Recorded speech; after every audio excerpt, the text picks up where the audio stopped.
നിങ്ങൾ എന്താണോ അത് മാത്രമേ നിങ്ങൾക്ക് പാടാൻ കഴിയുകയുള്ളൂ.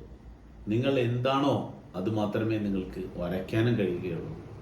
നിങ്ങളുടെ പാരമ്പര്യവും പരിസ്ഥിതിയും അനുഭവവും നിങ്ങൾ എന്താക്കി മാറ്റിയിട്ടുണ്ടോ അതായിരിക്കാൻ മാത്രമേ നിങ്ങൾക്ക് കഴിയുകയുള്ളൂ. നല്ലതായാലും മോശമായാലും നിങ്ങളുടെ ചെറിയ പൂന്തോട്ടം തന്നെയാണ് നിങ്ങൾ നട്ടു നനയ്ക്കേണ്ടത്. നല്ലതായാലും മോശമായാലും നിങ്ങളുടെ ചെറിയ ആ വാദ്യോപകരണം അത് തന്നെയാണ് ഈ മഹാവാദ്യവൃന്ദനത്തിനിടയിൽ നിങ്ങൾ വാദാനം ചെയ്യേണ്ടത്. എമർസൺ തൻ്റെ സ്വയം പര്യാപ്തത എന്ന ലേഖനത്തിൽ പറഞ്ഞത്, എല്ലാ മനുഷ്യരുടെയും പഠനത്തിൽ അവൻ ഇക്കാര്യത്തിൽ തൻ്റെ ബോധ്യത്തിലെത്തുന്ന ഒരു സമയം വരും, അതായത് അസൂയ. അസൂയ എന്നത് അറിവുകേടാണത്. അനുകരണം എന്നത് ആത്മഹത്യയും. വിശാലമായ പ്രപഞ്ചത്തിൽ അയാൾക്ക് വേണ്ടിയുള്ള അധ്വാനത്തിൻ്റെ പങ്ക് അയാൾ അധ്വാനിച്ചു തീർക്കണം. അയാൾക്ക് നിശ്ചയിച്ചിട്ടുള്ള കൃഷിസ്ഥലം അയാൾ ഉഴുതു തീർക്കണം. അയാളിൽ കുടികൊള്ളുന്ന ശക്തി ഈ പ്രകൃതിയിൽ തികച്ചും പുതിയതാണ്.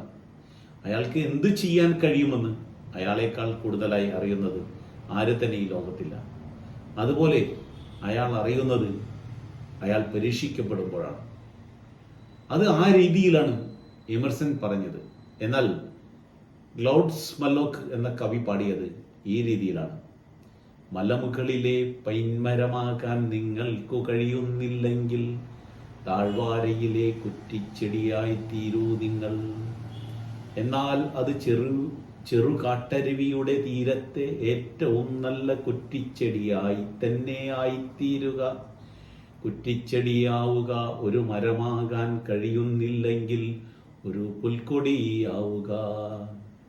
പാതയോരത്തെ സന്തുഷ്ടമായ പുൽക്കൊടിയാവുക. ഒരു വൻ മത്സ്യമാകാൻ കഴിയുന്നില്ലെങ്കിൽ ഒരു ചെറുപരൽ മീനാവുക. ആ തടാകത്തിലെ അതിമനോഹരമായ പരമീൽ തന്നെയാവുക. നമുക്കെല്ലാ പേർക്കും കപ്പിത്താനാകാൻ കഴിയുകയില്ല.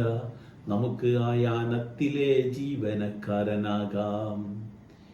ഇവിടെ നമുക്കെല്ലാം എന്തെങ്കിലും ചെയ്യാനുണ്ട്. വലിയ ജോലിയുണ്ട്, ചെറിയ ജോലിയുണ്ട്. നാം നമ്മുടെ ചുമതല ചെയ്തു തീർക്കുക എന്നതാണ് പ്രധാനം. നിങ്ങൾക്കൊരു രാജ്യവീതിയാകാൻ കഴിയുന്നില്ലെങ്കിൽ ഒരു ചെറു നടപ്പാതയെങ്കിലും ആവുക. നിങ്ങൾക്ക് സൂര്യനാകാൻ കഴിയുന്നില്ലെങ്കിൽ ഒരു നക്ഷത്രമാവുക. ശരിക്കും നിങ്ങൾ ജയിക്കുന്നതും തോൽക്കുന്നതും വലിപ്പത്തെ ആശ്രയിച്ചല്ല. നിങ്ങൾ എന്താണോ അതിൽ നിന്ന് ആ ഉത്കൃഷ്ടരാവുകയാണ് നിങ്ങൾ വേണ്ടത്.